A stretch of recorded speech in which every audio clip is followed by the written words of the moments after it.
की बगिया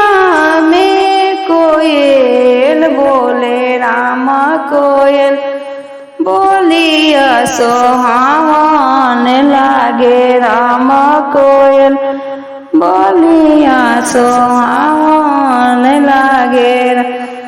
होत बिनु सारा कोयल विदैया मांगे राम कोयल बोलिया सोहावन लागे राम कोयल बोलिया सोहावन ला पापा जे उठी ले विदैया करे राम मम्मी उठे लिखोइछवा ले राम मम्मी उठे लिखोइछवाल चाचा जे उठी ले विदैया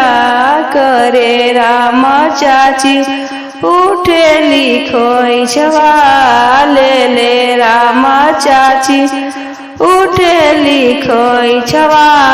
ले खोइछा दे तो मम्मी नयनवा धरली राम आजू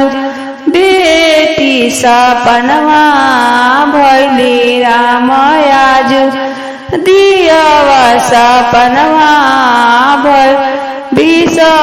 बरिस बेटी आंगनवा खेलली राम आजू दिया बराना भैली राम आजू बेटी सपनवा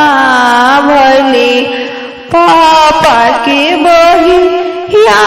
बे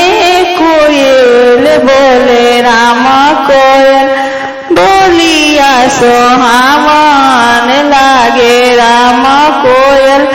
बोलिया सोहावन लागे राम